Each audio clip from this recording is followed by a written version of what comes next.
Hey everybody, and welcome to another edition of the Deadhead Cannabis Show. Jim Marty here. Hey Jim, it's Larry Mishkin. I'm here as well with the Hoban Law Group, but today I'm actually in Longmont, Colorado. Right, here actually means here today. Right, I'm in the famous barn, and for those of you that don't know of the barn, go to the website and you'll see some pictures that are going to get posted. Yeah. But this is the type of deadhead man cave that most of us always dream about having, and so being out in Colorado for a couple of days, I was only too happy to make the pilgrimage and see it firsthand. It's quite a sight. Well, I'm fortunate enough to have a nice barn, and I put up some plywood fiberboard, which is very friendly for hanging up all the posters I've collected over the many years of going to concerts. So welcome to the barn, Larry. Glad to have you here. Glad to be here. We have a beautiful day in Colorado. It's a nice summer day, although we might get a thunderstorm this afternoon. And after we get done with this, Larry and I are going to head up to Red Rocks to see Susan Tedeschi and Derek Trucks, right?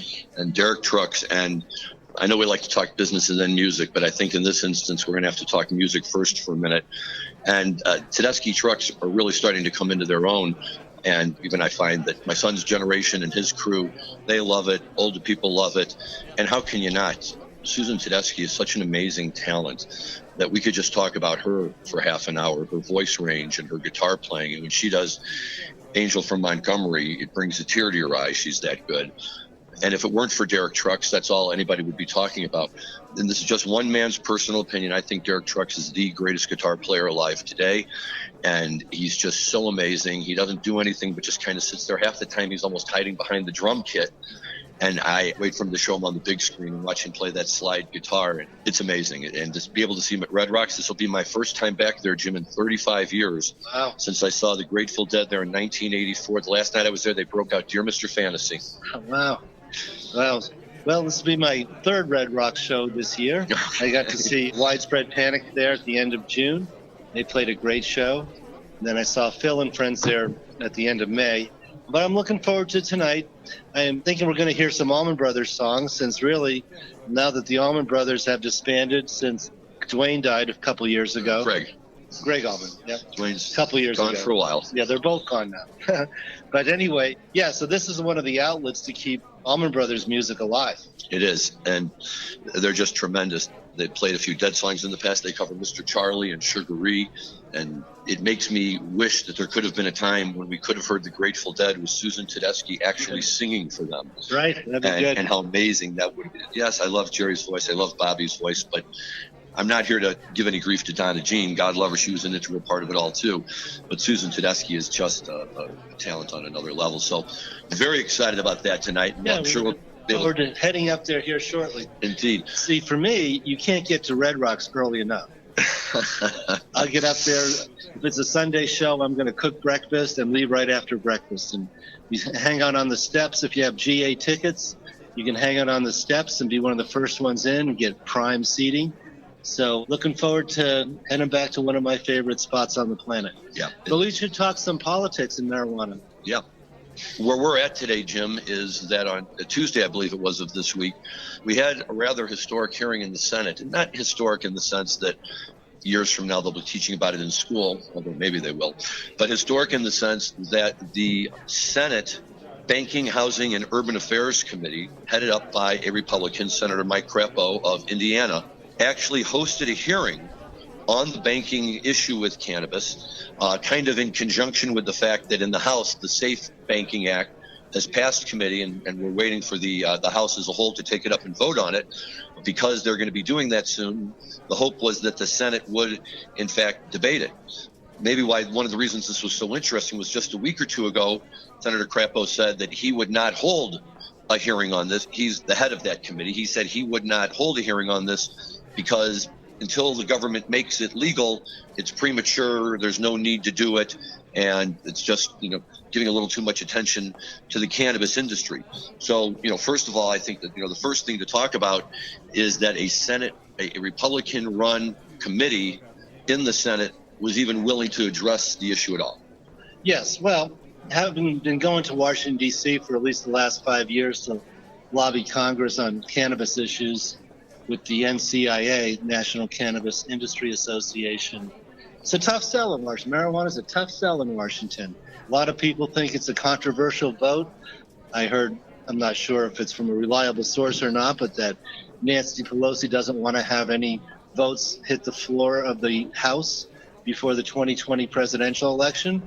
She doesn't want to have to put her members out there on what some people consider a controversial vote. I think, my opinion is Trump would sign a marijuana bill if it hit his desk, as he did the farm bill at the end of last year, basically legalizing hemp. So, I don't know that we're going to see much activity of any kind out of Washington, D.C. until after the 2020 election.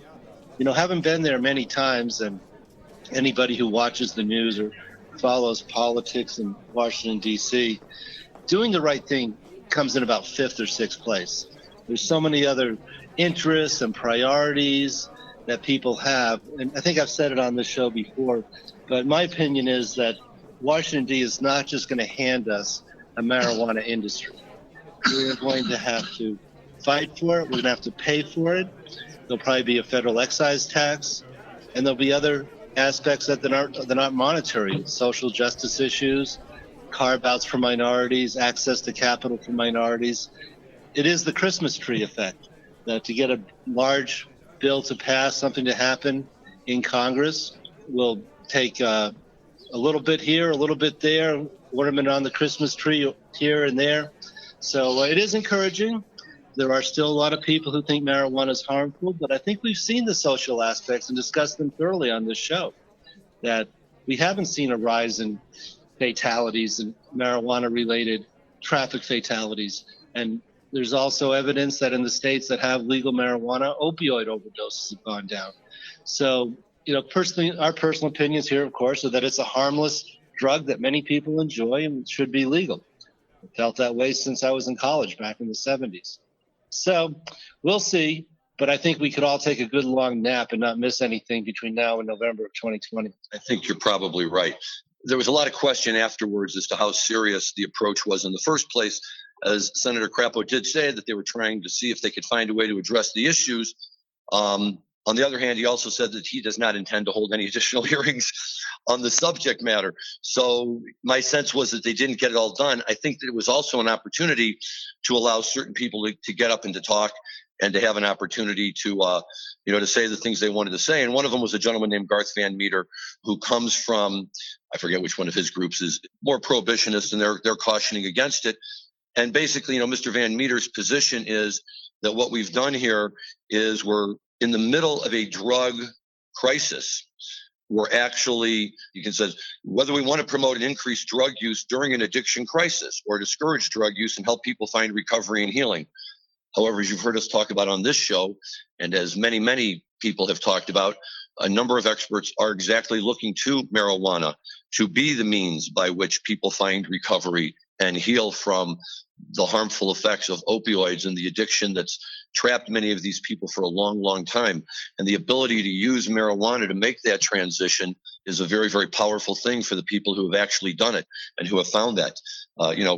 Tell this to people who are undergoing chemotherapy and can't eat a meal and have horrible nausea. And the only thing that saves them is they get their marijuana brownie once a day, and it gives them an appetite and it lets them go out and engage.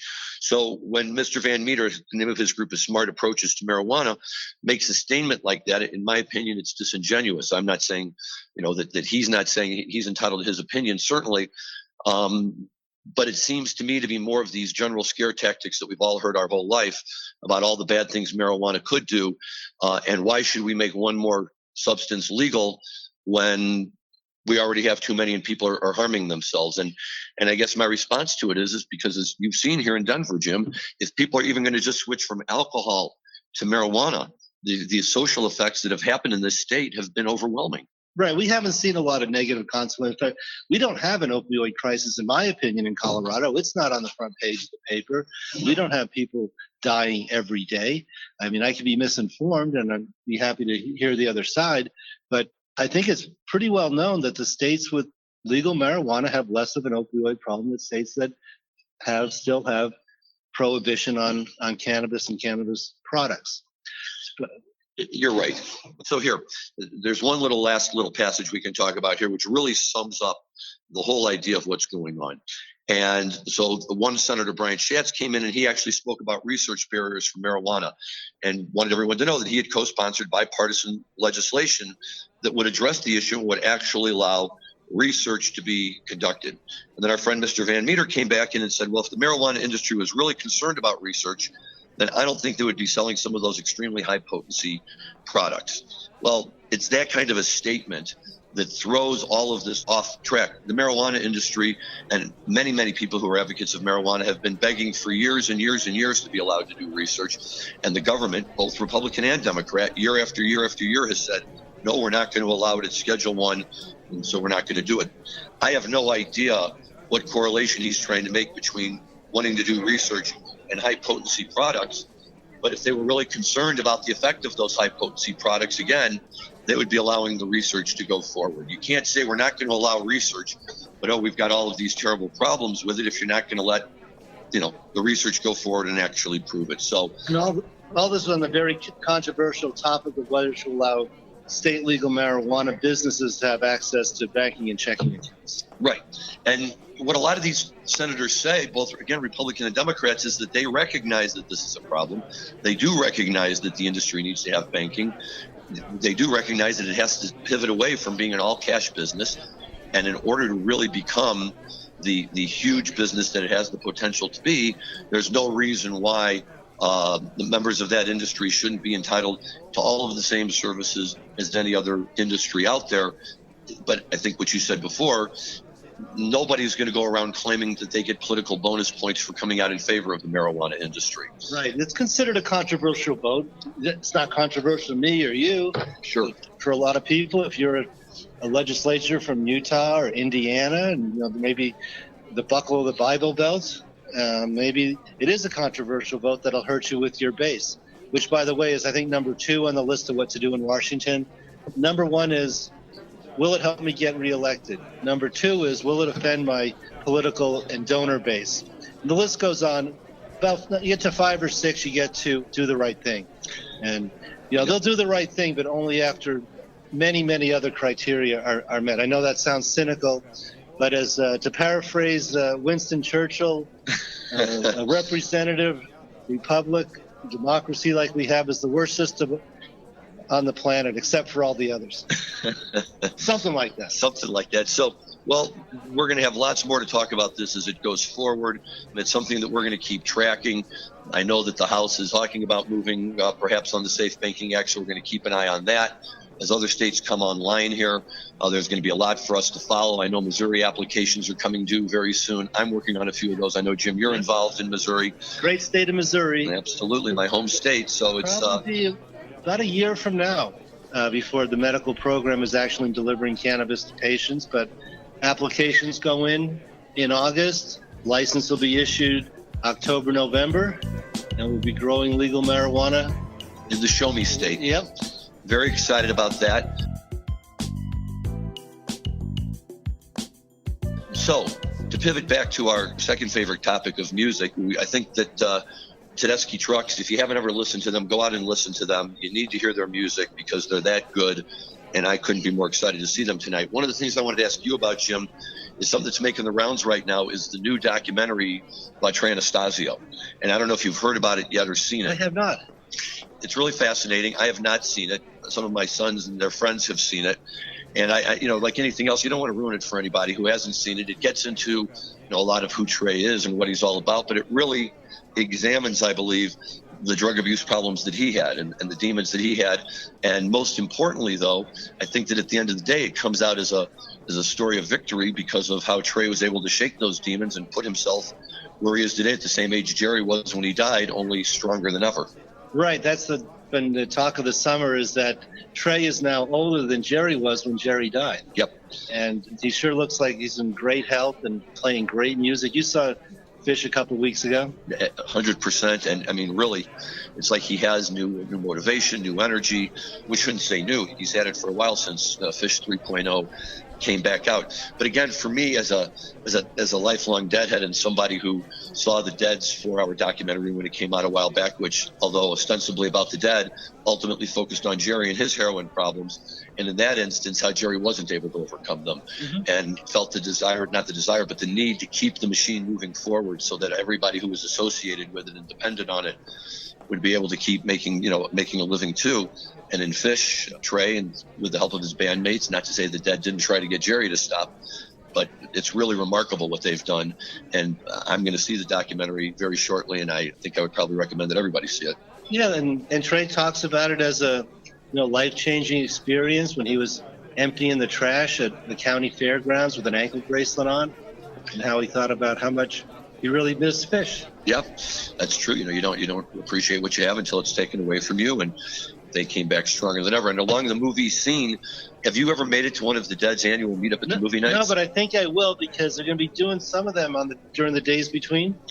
Well, they have one night for sure. I think it's on August 1st, so Jerry's birthday, which is coming up. And just as a quick teaser for next week, we will be talking about Jerry's birthday, Jerry's death, the new official Deadhead holiday called the Days Between, and all of that. But today, while we have a few minutes, this is something they started a few years back. In the first year they did it, they showed the Grateful Dead movie, which, if you've never seen the Grateful Dead movie, is one of the great rock and roll movies ever made. If you knew nothing about the Dead and you just see that movie, you'll come out of there knowing something about the Dead.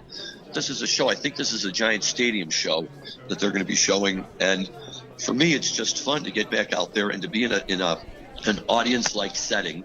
And yes, it's not really live up on stage and all of that, but that's okay, because if you open your eyes and you look up, it's Jerry Garcia looking back at you. Right. And you have a crowd of like-minded folks. And, depending on what movie they have in the theater next door, sometimes it gets interesting over whether the fans in the Dead movie are cheering louder than the noise from the theater next door. But it's a great thing to do, and it's a great way to keep Deadheads together.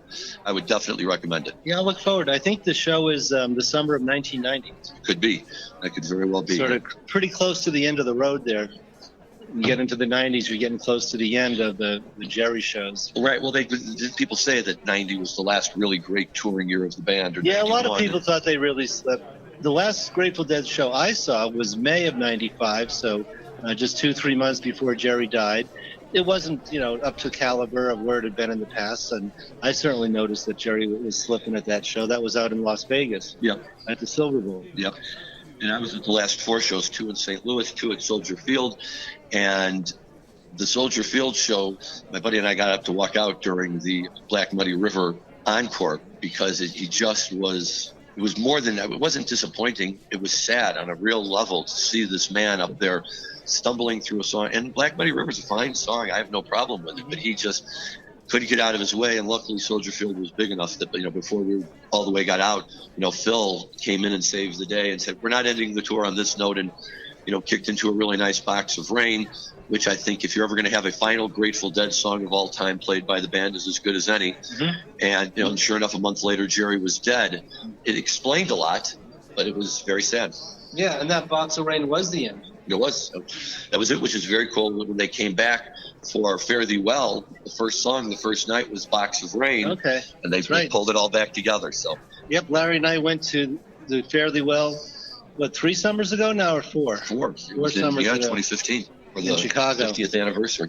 That was a great time. Well, I think we're coming end of our time slot, but I look forward to, we could probably do an entire show on how this industry functions without banking and financial services. Yep. Larry and I are both experts on that. And of course, we'll have plenty of more music things to talk about. I have to say, it has been a great, great summer musically, with Fish on tour, Dead on tour, Widespread Panic doing a great job, and numerous other bands. J-Rad, all of them. J-Rad, yeah. And you're absolutely right. It's been great. Tedeschi Trucks. Tedeschi Trucks, right. It just keeps getting better and better as the summer goes on.